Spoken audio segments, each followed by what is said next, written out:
আপনার দল জোটবদ্ধ হয়ে নির্বাচন করেছে, কখনো আওয়ামী লীগ কখনো বিএনপি, সবশেষ 2008 সালেও আপনারা বিএনপির সাথে ছিলেন। সবার ধারণা ছিল যে এবারও আপনারা বিএনপির সাথে থাকবেন, কিন্তু গণ অভ্যুত্থানে হাসিনা সরকার পতনের পর আপনারা কেন একলা চলনীতিতে গেলেন? না, আমরা তো আসলে আমাদের রাজনীতি করে এসেছি। আমাদের রাজনীতির ধারাবাহিকতায় ধরেন পুরানো ইতিহাস যদি আমরা আনি, 86 সালে জামাত ইসলামী নির্বাচন করেছে এককভাবে। জামাত ইসলামী সেখানে 10টি আসন পেয়েছে। 91 সালে জামাত ইসলামী 222টি আসনে নির্বাচন করেছে, সেখানে আপনার 18টি আসন তারা পেয়েছে।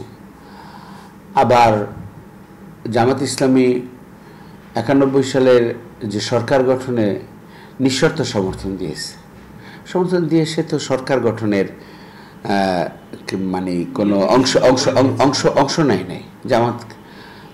তো এভাবে জামাত ইসলামী রাজনীতি করেছে। আবার জাতির স্বার্থে কেয়ারটেকার সরকার মুভমেন্টে তারা জোটবদ্ধভাবে জাতীয় পার্টি, আওয়ামী লীগ এবং জামাত ইসলামী একসাথে একটা ঐতিহাসিক ভূমিকা রেখেছে। এবং কেয়ারটেকার সরকার এটা আনার পর এখন জাতি আবার বুঝতে পারছে যে না, কেয়ারটেকার সরকারই এখানে একটি গণতান্ত্রিক প্রক্রিয়ায় ক্ষমতা হস্তান্তরের একটি শান্তিপূর্ণ উপায়, এটা এস্টাবলিশড হয়েছে।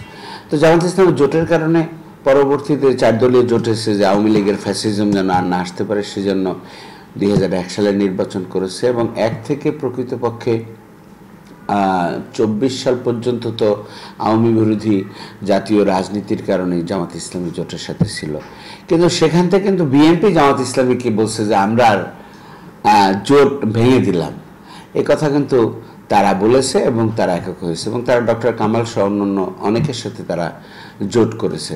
তো জামাত ইসলামী তো সেখান থেকে আরও অনেক কথা আছে, লম্বা কথা যদি আপনার বলতে হয়, দেখা যাচ্ছে যে 10ই ডিসেম্বর 2022 সালে বাংলাদেশে 10 দফা ঘোষণা করা হলো। বিএনপি ঘোষণা করলো, জামাত ইসলামী ঘোষণা, জামাত ইসলামের আমির তিনি ঘোষণা দেওয়ার পর 12 তারিখে তাকে গ্রেফতার করা হয় ডিসেম্বর 2022 সালে। বিএনপি তো বিবৃতি নেয় নাই। একই কর্মসূচি সবাই রাজপথে থেকেও জামাত ইসলামী দিল। তো 24শে ডিসেম্বর এবং 30শে ডিসেম্বর সারা দেশে জামাত ইসলামের উপরে, ঢাকা সিটিতে জামাত ইসলামের উপরে আক্রমণ হলো। বিএনপি তো বিবৃতি দেয় নাই। তারা হোটেল ওয়েস্টিনে 31 দফা দিয়েছে, সেখানে জামাত ইসলামী তো তারা ইনভাইট করেনি। তো যাই হোক, এটা বিএনপির রাজনীতি, বিএনপি করেছে, সেজন্য আমাদের ক্লেম নেই।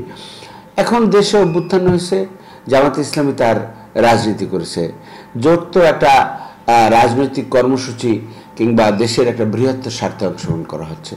বাংলাদেশে এখন ফ্যাসিস্ট মুক্ত হয়েছে, যার যার রাজনীতি সে করছে এবং সেই রাজনীতি বিএনপি তার রাজনীতি করছে, বাংলার জামাত ইসলামী তার রাজনীতি করছে। দেশের জনগণ যেটা গ্রহণ করে নেবে সেই তাদেরকেই মেনে নেওয়ার মানসিকতাই তো গণতান্ত্রিক মানসিকতা, সেটা সবার থাকবে, এটি আমরা প্রত্যাশা করি।